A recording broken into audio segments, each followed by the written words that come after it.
Premier point ce matin concernant le Kaddish qu'on fait après le Hallel. On a remarqué qu'entre le jour de Rosh Chodesh et un jour de Hanouka Hol, on voit qu'il y a une différence au niveau du Kaddishim. C'est quoi la différence? Si c'était Hanouka Hol sans Rosh Chodesh, après le Hallel on fait Hassi Kaddish. Alors que si c'était Rosh Chodesh, on fait un Kaddish Titrabal. On peut se poser la question pourquoi? Pourquoi un jour comme ça, un jour comme ça? Par exemple, aujourd'hui c'est le 8e jour de Hanouka, c'est pas Rosh Chodesh, on va faire après le Hallel Hassi Kaddish. Pas comme hier où c'était Rosh Chodesh. Pourquoi? En fait, c'est comme ça. Le klal, il est, après une hazara, c'est toujours Kaddish Titrabal. Pourquoi? Parce qu'une fois qu'on demande des choses à Hachem, on fait un Kaddish où là-bas on dit Titrabal Tselotana Varotana. On demande à un Kadosh Baruch Hu qu'il accepte notre tfila. Titrabal, c'est-à-dire qu'elle soit acceptée. Tselotana, c'est de l'araméen, c'est-à-dire notre tfila. Ou Varotana, il nous demande. Donc, c'est une conclusion de la hazara. Maintenant, si c'est un jour de Chol normal, on retarde un petit peu ce Kaddish. On ne le fait pas tout de suite après, on le fait après Hachlé ou Balésion. Pourquoi? Parce que dans Hachlé ou Balésion aussi, on a des demandes. On demande à Kadosh Baruch Hu que nous amène à Géoula, etc. Donc on veut que le titre Abba, il revient aussi sur ça. Ça, c'est quand c'est un jour de Hanouka normal. Mais lorsque c'est Rosh Chodesh, où là, de toute façon, on va avoir combien de Kaddish Titrabal? On va en avoir deux. Pourquoi? Un pour la Hazara de Shaharit et un pour la Hazara de Moussaf. Donc là, il n'y a pas besoin de retarder le premier Kaddish Titrabal. Puisque de toute façon, tu vas en avoir un deuxième, et le deuxième, il reviendra aussi sur Ovalésion et Hachlé. Donc tu peux le faire en son temps. C'est juste un jour comme aujourd'hui où il n'y en a qu'un seul, puisqu'il n'y a qu'une seule Hazara, il n'y a pas Moussaf aujourd'hui. Alors on le retarde pour que ça marche aussi sur Hachlé et Ovalésion. Ça, c'est concernant les Kaddishim. Deuxième point, comme aujourd'hui on vient de dire c'est le 8e jour de Hanouka, la Khilat Torah elle est un peu spéciale. Comment elle se passe? Il y a plusieurs minhagim. Maintenant, il y a plusieurs. Si vous voyez dans les posrim, vous voyez qu'il y a plein de derot. Nous, notre minhag, il est comment? Il y a 3 montées. La première montée, donc on lira Bayom Hashemini, la moitié du paragraphe. Deuxième montée, la deuxième montée de Bayom Hashemini. Et le troisième, il reprend Bayom Hashemini et il lit jusqu'à Kenansa et Amenora. C'est quoi les autres dérotes? Eux, les Ashkenazim, ils ne reprennent pas Bayom Hashemini pour la troisième montée. Eux, ils continuent Bayom Hateshari jusqu'à Kenansa et Amenora. Il y a d'autres dérotes, bon, ça c'est pas la halakha du tout, mais quand même, pour savoir qu'il y a beaucoup de dérotes, il y en a qui disent non, le premier, il est Bayom Hashemini et Teshari. Donc la première montée, il est 8 et 9. Après 10 et 11. Après 12 jusqu'à Kenansa et Amenora. Il y a encore d'autres dérotes. Maintenant, lequel le meilleur minhag les maaseh? Alors, Maran Ahida lui dit que c'est notre minhag le meilleur. Et pourquoi? En fait, le minhag des Ashkenazim, il se base sur le Sefer HaEshkol. Eux, ils ont l'habitude, déjà depuis par exemple le deuxième jour de Hanouka, ils font pas comme nous trois personnes sur le même paragraphe. Non, deux premières personnes sur Bayom Hasheni, et le troisième, il enchaîne déjà Bayom Hashelishi, donc le korban du lendemain. Donc c'est pour ça que le 8e jour, ils font la même chose. 8e jour, le Bayom Hashemi, deux montées, la troisième, Bayom Hatesheri.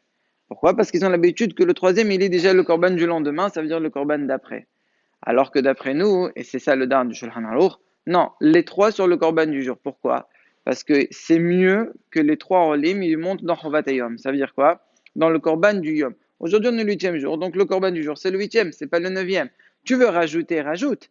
Mais de faire monter la troisième montée entièrement sur une montée qui n'est pas le korban du jour, c'est moins bien. Donc c'est pour cela qu'on relie Bayom Hashemini. Maintenant, si vous allez me poser la question pourquoi on va jusqu'à Kenansa et Amenora, en fait, c'est pour faire un remez. Déjà, de base, pourquoi on lit ça pendant Hanouka? Quel rapport? Ça s'est pas passé à Hanouka, ça. Hanouka Tamidbar, ça s'est passé à partir du Rosh Chodesh Nissan. Et là, c'est qu'avec l'histoire des Evanim, quand ils ont été Metamim, le Metamirdash, etc., il y a eu encore une fois une Hanouka Tamidbar. Il y a eu une nouvelle inauguration. Pourquoi? Parce que les Hashmonaïm, lorsqu'ils ont vu ça, ils ont démonté le Mizbeach premier, ils l'ont goné, ça veut dire ils l'ont enterré, ils l'ont caché sous la terre, et ils ont fait un nouveau misbéach. Et donc il y a eu une itchadshut, il y a eu un nouveau misbéach, donc c'est un nouveau départ. Ils ont refait Hanouka misbéach aussi. Ok, je veux bien jusqu'au 8e jour, mais après, pourquoi tu vas jusqu'à Kenansa et Amenora? Pour faire un remez à ce qui s'est passé à l'époque de Hanouka misbéach, à l'époque où les Israël étaient dans le désert. Chaque chef il a ramené un korban, sauf un. Lequel? C'est lequel qui a pas ramené? Oui, bravo, Shevet Levi. Shevet Levi, c'était qui le chef de tribu? C'était Aaron. Il avait de la peine. Il a dit, moi aussi, j'ai envie de participer au korbanot de Hanouka Tamidbar. Akadosh Baruch, pour le tranquilliser, il lui a dit, moi, je te garde quelque chose, toi, plus que les autres. Eux, c'était un jour. Toi, c'est la Doroth. C'est à jamais. Il fait allusion à quoi? Toi, tu allumes la menorah et nous, on va allumer en souvenir du miracle qui s'est passé avec la menorah à jamais, donc la naissance de Hanouka. Donc c'est ça Ken Asa et Menorah. La parasha de Berlot, elle commence par l'histoire de la menorah qui vient juste après Hanouka Tamidjar. C'est pour ça qu'on fait tout, on lit jusqu'à qu'on arrive à Ken Asa et Menorah.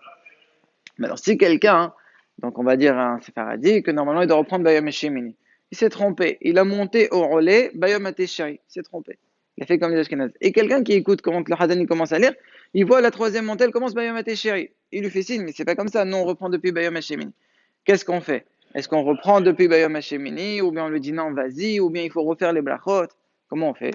Le Shulchan Aruch, il parle de cette question dans Siman Khouf même. Là-bas, il parle en général. À chaque fois que je monte quelque chose au relais, après je m'aperçois que je l'ai mal montré. Il fallait remonter plus tôt. On fait la bracha ou pas? Selon le Shulchan Aruch, il faut refaire la bracha. Et les Ashkenazim, exceptionnellement, ils font comme Maran. Nous, on ne fait pas comme Shulchan Aruch. Nous, les Sfaradim, on dit non. Il relit là où il fallait lire, même s'il n'a pas été mitkaven à ça, sans faire de bracha. Comment ça se fait? Parce qu'en fait, c'est une mahloket. Et nous, on tient beaucoup le clal de Sefer Berachot, les Arel, même Neged Maran à Shulchan Aruch. Alors maintenant, comment on se défend? Mais voilà, il n'a pas pensé à ça. Non, un homme, quand il lit la Torah, même si tu lui montres quelque chose, sa kavana automatiquement, même s'il ne le pense pas explicitement, c'est surtout le Sefer Torah, toute la page d'avant, la page d'après. Il est mitkaven surtout le Sefer Torah. On voit ça. Si quelqu'un, il a lu la Torah, et il s'est passé, il y a eu une faute, on change un autre Sefer Torah. Ok, on amène le nouveau, il refait la bracha ou pas? Il refait pas. Mais pourquoi? Il n'a pas été mitkaven à l'autre Sefer. En fait, c'est comme ça, quand quelqu'un, il monte, il sait très bien que s'il y a une faute, il va penser, il va lire dans un autre Sefer Torah. Donc c'est la même chose. Un homme, il pense à tout ce qui peut arriver, donc là aussi, il relira depuis Bayom Hashemini, sans faire de bracha. S'ils se sont trompés, ils ont lu les trois que Bayom Hashemini, Bedi Avad, Yasso et Dehova.